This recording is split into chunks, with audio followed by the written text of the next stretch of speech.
Well, happy birthday, Leos, and thanks for joining me for this episode of What I Love and Hate About Leos. Little disclaimer here. Since I am an Aquarian, the sign opposite of Leo, there's a lot of mirroring that I think goes on between me and Leos.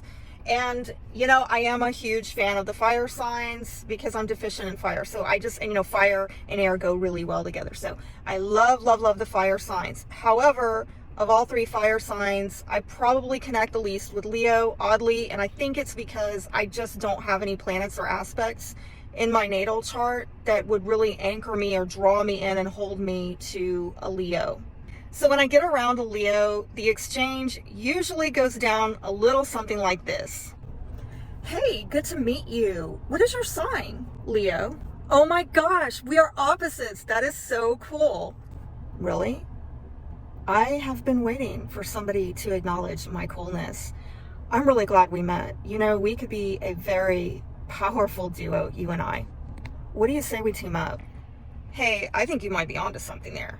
I mean, you're pretty amazing. You really are. I'm going to give it to you. See, I know we were meant for each other because I am amazing. And finally, somebody recognizes my amazingness. What do you say? We team up and we take on the world. You know what?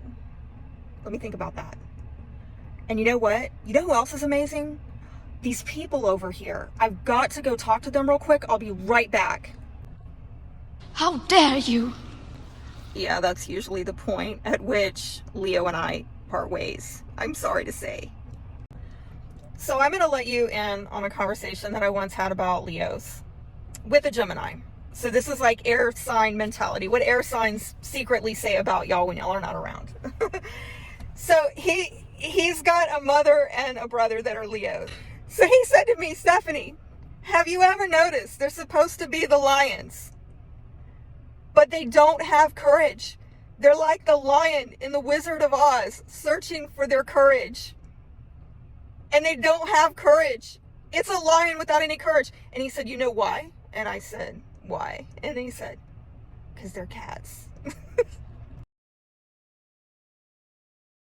I'm going to tell you another story I encountered with a Leo female, a Gemini male, who came to me for a couples reading. I had a talk with them in the short time we were together, and I really tried to tune into the Gemini male because, it's air sign stuff. And by the way, this is a different Gemini than the other story. I tried to tell him, do you want to make this work with this Leo female? And she was sitting right there listening, and he's like, yeah, I do. I want this to work. And I'm like, okay, let's have an air sign conversation. You are not dealing with an air sign, honey. You're dealing with a fire sign. Furthermore, you're dealing with a Leo, and they're all about the heart. They're all about the loyalty. You better roll out that red carpet, honey.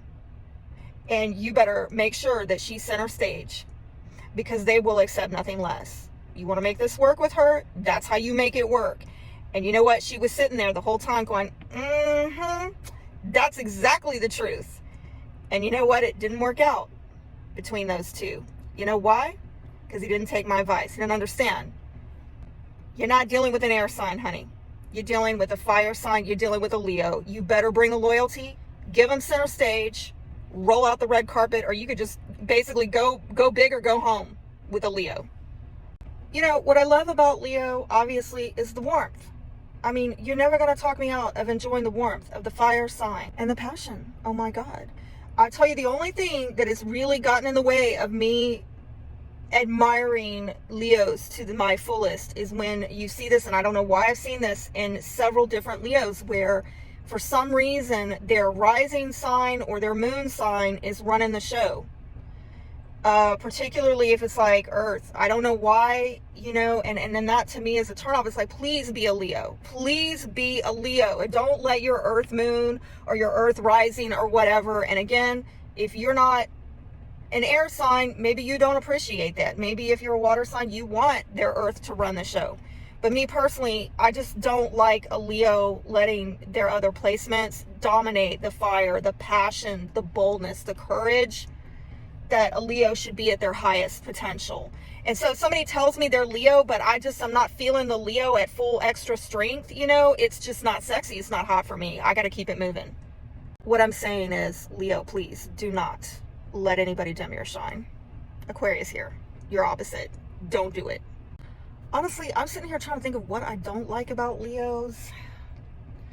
It's honestly, I don't have a lot of negatives. What I don't like is, like I said, when they let the other, like when they let something diminish their shine. I don't like that.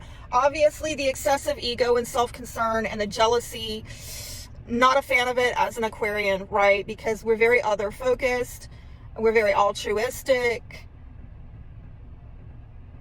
We think that jealousy and possessiveness is kind of, low level humanoid stuff, right?